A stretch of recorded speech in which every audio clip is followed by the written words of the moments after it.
En lep dober večer vsem skupaj in dobrodošli na današnjem webinarju.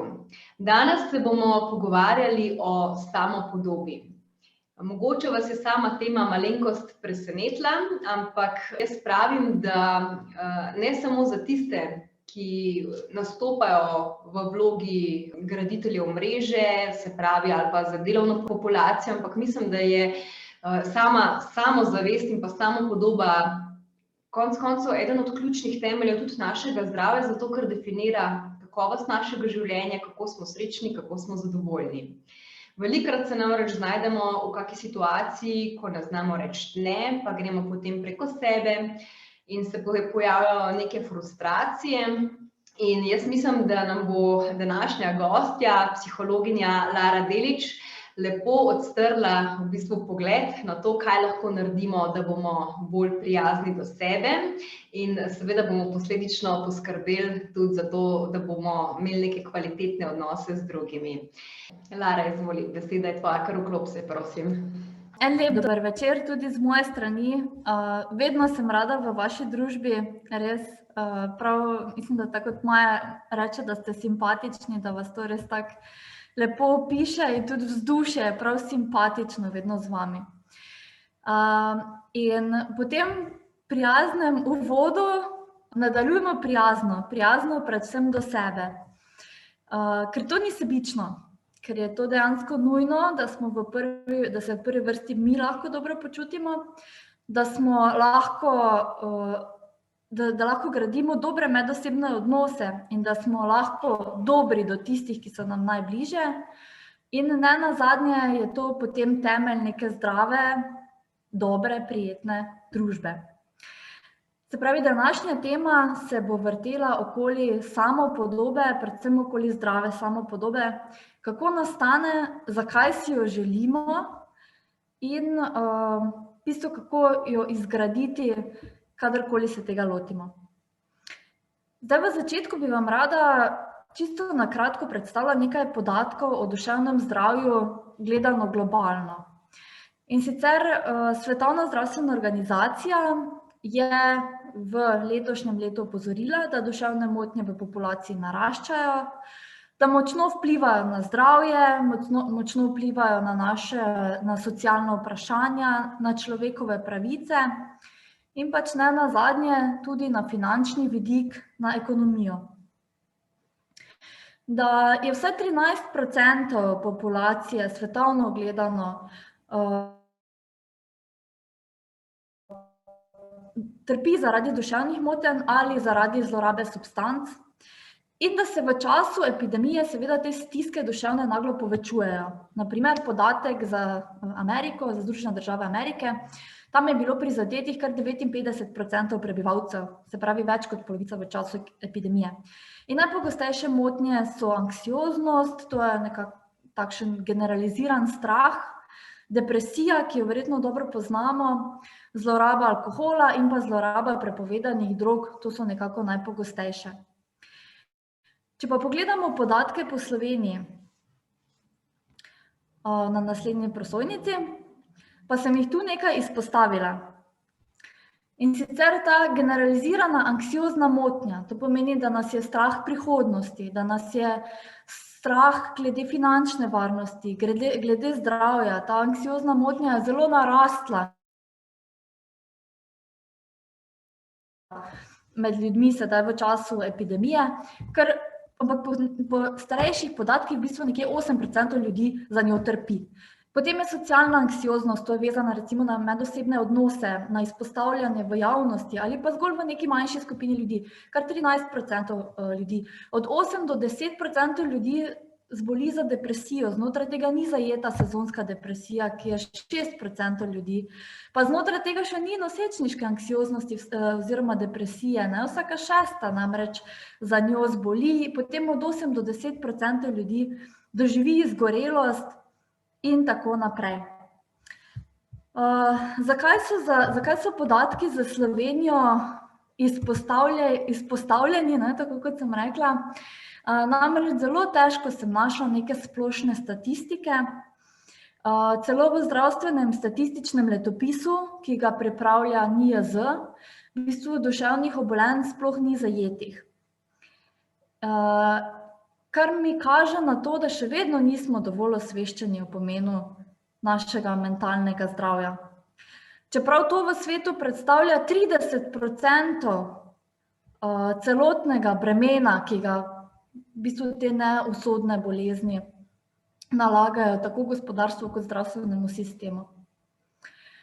In sama se pridružujem mnenju strokovnjakov, ki tudi z raziskavami vedno pogosteje kažejo povezavo med telesnim zdravjem in duševnim zdravjem, in da tudi mnoga telesna obolenja izvirajo v bistvu iz našega duševnega zdravja oziroma naše psihološke trdnosti.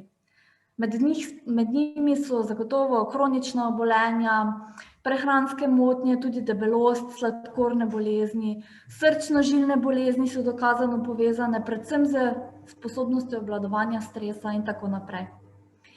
In čeprav na porast duševnih motenj, kot tudi drugih zdravstvenih težav, vplivajo mnogi dejavniki, med katerimi so sigurno tudi družbene spremembe, tudi nek napredek v tehnologiji predvsem, in drugi objektivni dogodki, kot je recimo v tem danem trenutku nek virus, neka pandemija. In ti dejavniki so med seboj močno prepleteni, jih je težko razmejiti in danes zagotovo ne bomo naslovili vseh. Bi se pa rada z vami danes pogovarjala o eni zelo pomembni temi, o enem zelo pomembnem dejavniku, nad katerim pa dejansko imamo kar sami največ vpliva, in to je samopodoba.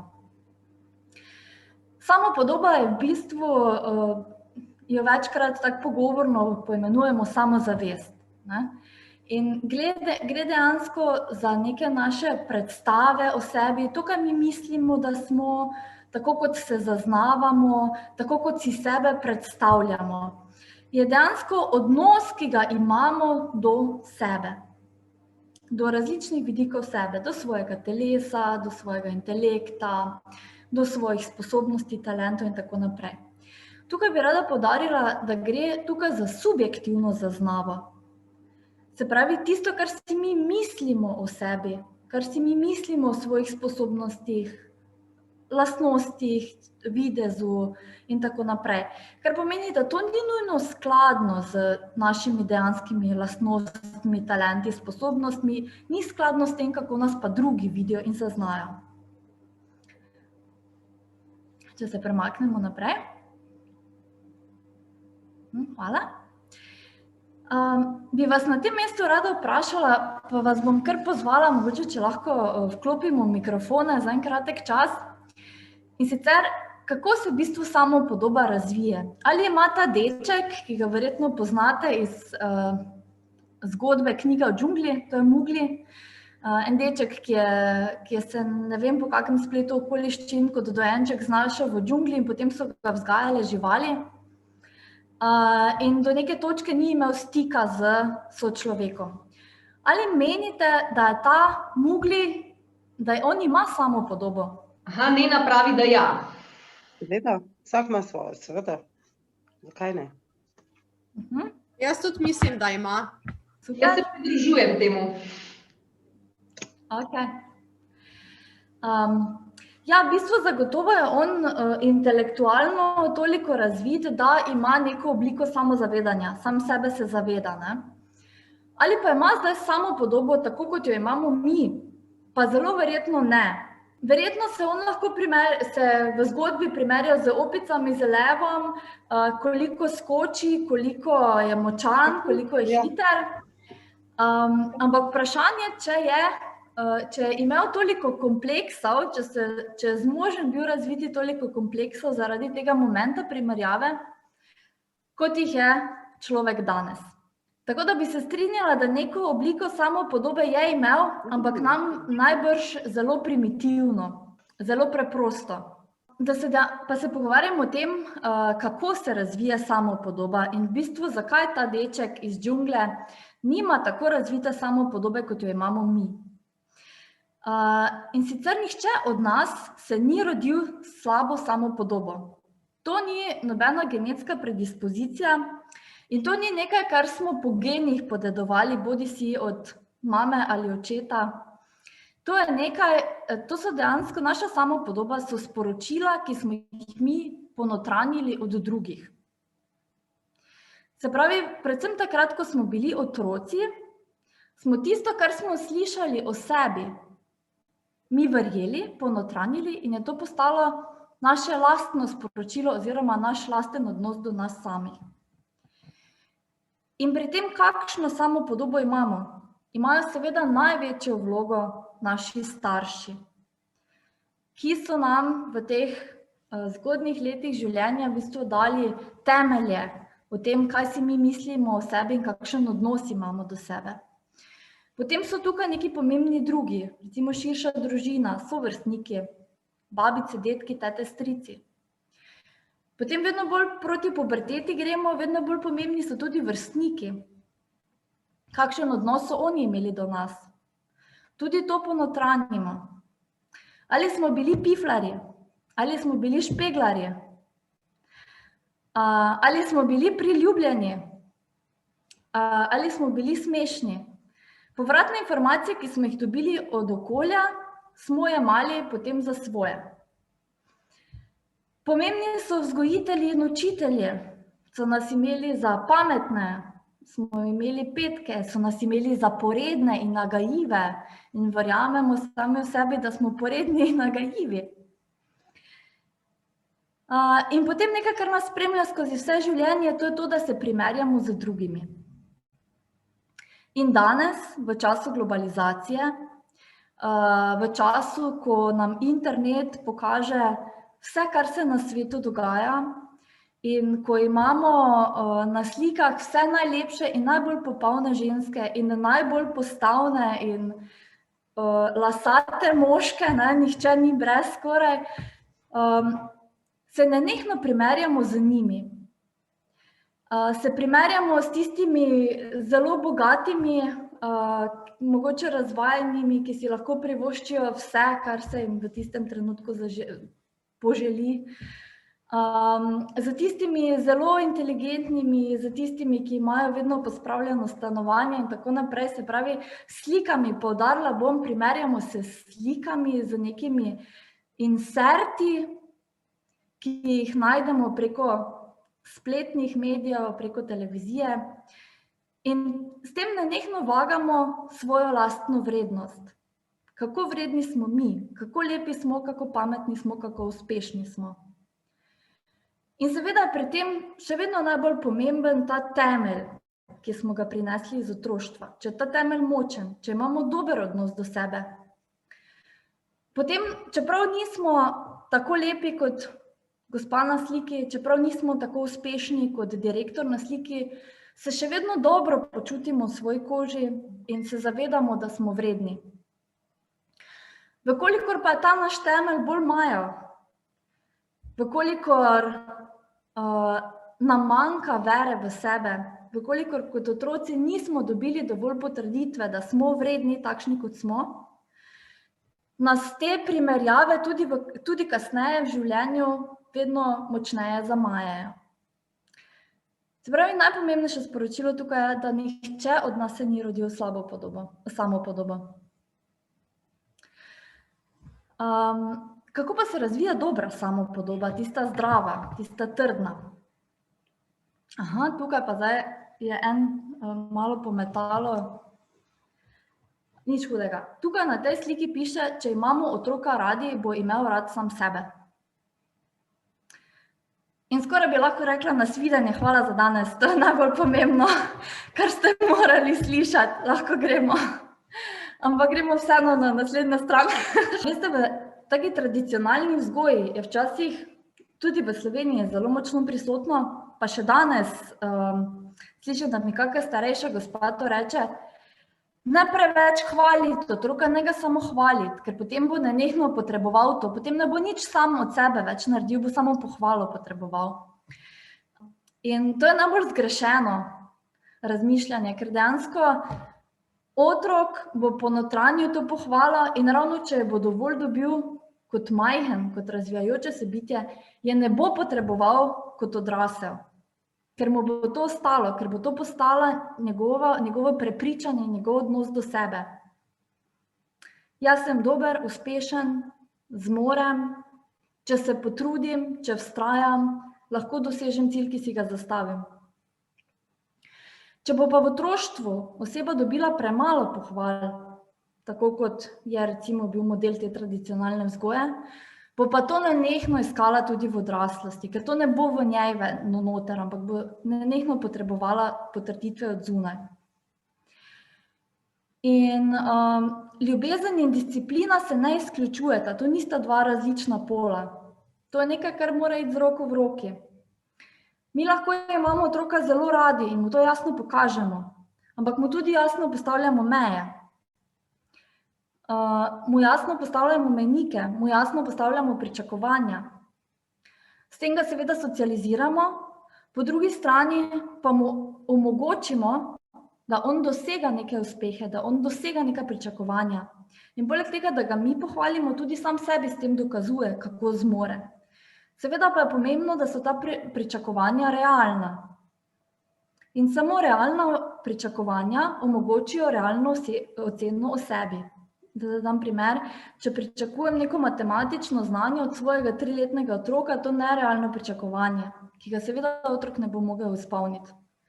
Če pa pričakujem, da se sam obuje, to že zna, če pričakujem, da si sam umije roke, ko pridemo domov, in ga potem tudi pohvalim, ko to naredi, potem mu omogočam, da doživlja uspeh in da dosega neka pričakovanja in cilje. In še ena zelo pomembna stvar, ki so nam jo položili naši starši. To je razumevanje, da oseba ni enako njeno vedenje. Kar pomeni, da otrok, ki nagaja, ni nagajiv in slab, ampak je njegovo vedenje v tistem trenutku nesprejemljivo in nam ne ustreza.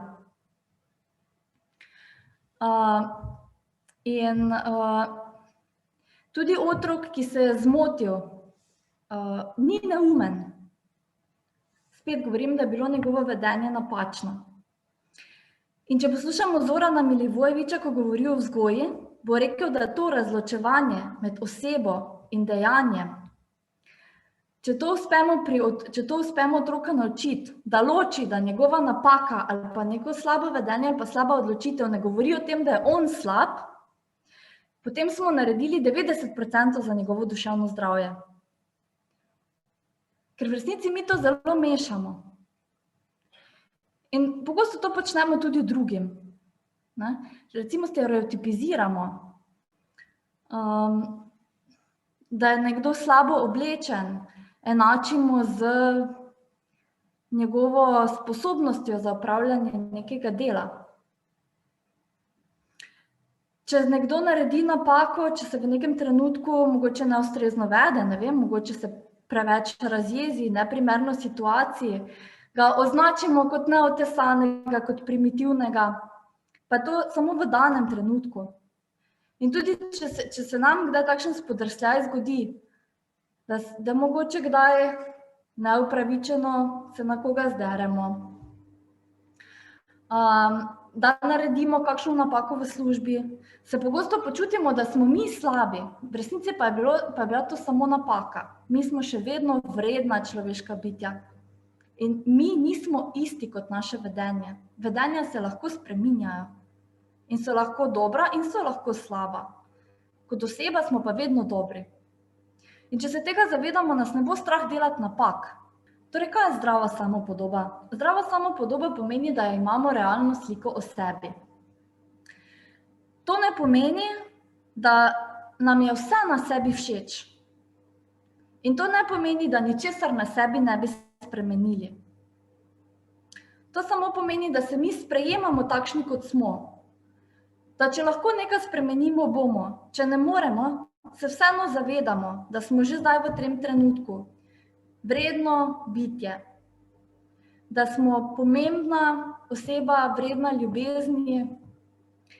da smo vredni uspeha, da smo vredni, da se nam izpolnijo želje, ne glede na to, da nismo perfektni, ker nihče ni perfekten. Mi pa imamo nenehno težnjo, da moramo biti super lepi, da moramo biti super pametni, da moramo biti super uspešni, da moramo vse narediti za druge, za dom, v službi. Samo pozabimo na tisto najbolj pomembno, da moramo v prvi vrsti narediti za sebe. Ker ko se mi spraznimo, ne bomo naredili več nič. Saj veste tisto tipično primerjavo. Na letalu vedno stevardese rečejo, če zmanjkuje kisika, najprej sebi dajte masko gor. Ker če se boste onesvestili brez maske, ne boste nikomur več mogli pomagati. Če pa vi poskrbite za sebe, pa date sebi najprej masko gor, boste lahko pomagali tudi drugim. In to pozabljamo v našem vsakodnevnem življenju. To pa izvira predvsem iz tega, da se ne cenimo dovolj in da mislimo, da smo sebični, če se mi počutimo dobro. Je to, da imamo zdravo samopodobo, pogoj, da lahko razvijemo življenjsko pozicijo, da sem jaz okej in da so tudi drugi okej. To pomeni, da se zavedamo, da ne glede na svoje napake, ne glede na svojo nepopolnost, da smo vredni in pomembni. In šele takrat lahko razumemo, da so tudi drugi vredni in pomembni, ne glede na to, da delajo napake, ne glede na to, da nam kakšna oseba sploh ne odgovarja. Ampak razumemo, da sama za sebe pa je vredna. In to nam omogoča, da razvijamo pozitiven odnos do okolja, da v medosebnih odnosih lahko vzpostavljamo zaupanje in imamo kvalitetne medosebne odnose, kvalitetna partnerstva. Da lahko sodelujemo tako v službi kot v privatnem življenju in skozi vse to, da vzdržujemo duševno zdravje, da upravljamo s stresom, da stvari ne jemljemo osebno, da ne gojimo nekega sovraštva, jeze do drugih. Ker je naša osnovna pozicija, da so tudi drugi okej, da so tudi drugi v redu. Spet pa nismo odvisni od njih. Če nam kdo ne ustreza, bodi ti v redu, samo bodi v redu stran od mene, ker mi ne pašeš. Pa zakaj je zdaj ta samopodoba tako pomembna? Zakaj je zdrava samopodoba tako pomembna? Tukaj pa je nekaj postavk, ki so bile seveda z raziskavami podprte. In seveda ena izmed glavnih je uspešnost v življenju, ne samo v poslu, ampak v življenju nasploh. V bistvu osebe, ki imajo zdravo samopodobo, si zastavljajo visoke cilje, ampak si zastavljajo takšne cilje, ki so dosegljivi. V bistvu so odločne, se lahko to odločijo in tudi prevzemajo odgovornost za svoje odločitve, za svoje zdravje, za svoje življenje. To predvsem zato, ker se ne bojijo napak, ker se ne bojijo narediti nekaj narobe. Ker če se mi nenehno bojimo napak, potem se ne premaknemo nikamor, stojimo na mestu. Ker karkoli naredimo, se lahko zmotimo. Napak se pa bojimo zato, ker enačimo napako s tem, koliko smo mi sami vredni.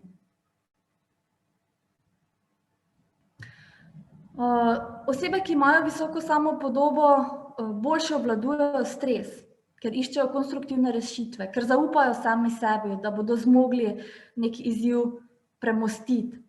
Spet nimajo strahu pred napakami in vzdržujejo boljše duševno zdravje. Tudi boljše odnose vzpostavljajo, hitreje navežejo stik, imajo večjo socialno mrežo, spet tako poslovno kot tudi privatno. Zmorejo biti odkriti in iskreni v odnosih. Zmorejo povedati, kaj si želijo in kaj pričakujejo v odnosu in potem to tudi lažje dobijo. In lažje vzpostavijo zaupanje in seveda lažje in boljše sodelujejo z drugimi. In ne nazadnje osebe z visoko in zdravo samopodobo živijo. Živijo, ker so odprti za izkušnje, ker so radovedni, ker so pustolovski, ker ne živijo v strahu, ker so lahko sproščeni. In na različnih področjih življenja odpirajo različna vrata in enostavno živijo boljše in sproščeno, več doživijo. Kaj pa lahko zdaj mi naredimo, da svojo samopodobo izboljšamo? V prvi vrsti je pomembno, da se čim več izobražujemo skozi vse življenje, ker naša življenja, okolja in mi sami se tekom življenja spreminjamo in tako nastajajo nove potrebe in mi rastemo in vedno je pomembno, da vemo, kaj se nam dogaja, vedno je pomembno, da iz nekih kvalitetnih virov črpamo informacije o tem, da boljše razumemo sami sebe in kaj lahko naredimo, zato da se bomo v prvi vrsti mi še boljše počutili v svoji koži. Drugič je zavedanje, da nihče ni popoln in da popolni nikoli ne bomo, ker to v bistvu ne obstaja. Ker nekomu so všeč blondne, drugemu so pa všeč črne in smo že tukaj, ne moramo biti popolni. Že tukaj smo v bistvu dali temeljni protiargument. Ne gre. Vprašamo se, kaj nam je v življenju res pomembno. Če nam je pomembno, da imamo popolno postavo, banalnosti si zdaj navajam, potem bomo delali na tem, da telovadimo, da brezpogojno zdravo jemo. Če nam je bolj pomembno to, da smo lahko pač v družbi sproščeni, pa na kakem izletu gremo na pico, ker se nam je zaluštalo, pa na kakšnem rojstnem dnevu pojemo mogoče 2 kosa torte, ker je bila res dobra, pa smo sproščeni, pa nam je to bolj pomembno, potem pač najverjetneje ne bomo imeli tiste postave, ampak bomo pa izpolnjevali tisto vrednoto, ki je nam bolj temeljna. Dajmo sami sebe pohvaliti. Pa ne samo tako v mislih, pa na tiho, pa res sami sebi, pa v zaprtem prostoru, ampak dajmo se včasih pohvaliti na glas pred drugimi. Če smo si to zaslužili, zakaj bi čakali, da nas drugi opazijo, da nas dajo na piedestal? Najverjetneje nas ne bodo, dokler sami ne bomo opozorili na sebe, sploh pa ne v poslu. In v medosebnih odnosih lahko včasih tudi odkrito povemo drugim, kaj potrebujemo od njih. Nas pa mogoče bi lahko večkrat pohvalili in bolj pozorno pogledali, kako se potrudimo in kaj vse zmoremo in znamo. In kot četrto, predvsem za tiste, ki mogoče pri sebi opažate, da imate nekoliko bolj šibko samopodobo, nekoliko nižjo, dajte narediti en korak več, kot mislite, da zmorete. Ker si boste sigurno zastavili realen cilj in če si date malo višjega, se boste malo bolj potrudili in si boste dali priložnost, da dokažete sami sebi, koliko v resnici še je v vas in koliko zmorete. In če se slučajno vam ne uspe, pa ne dosežete cilja, se vrnite na točko 2, nihče ni popoln, napake se dogajajo. Zato si jih kot zadnje dovolite si napake. Pokojni Sir Ken Robinson je bil eden zelo, zelo cenjen pedagog, ki je v bistvu zagovarjal, da šolski sistem kot taki zatira kreativnost in tudi na nek način kvari našo samopodobo, da nas vse skupaj tišči v neke kalupe. Govoril je, da bi morali biti šport in umetnost enako pomembni kot matematika in pismenost. In med drugim je tudi rekel, da kdor si ne dovoli narediti napake, ne bo nikoli naredil nič originalnega in odmevnega. Tako da dajmo aplavze za napake, pa kar pogumno naprej. Tako, in s tem zaključujem svoje današnje predavanje. Spet se vam zahvaljujem za vnovično zaupanje, za vašo pozornost danes. In če imate kakšna vprašanja, sem vam tukaj na voljo, z veseljem še odgovorim. Ali pa mnenja, drugačne poglede, izkušnje.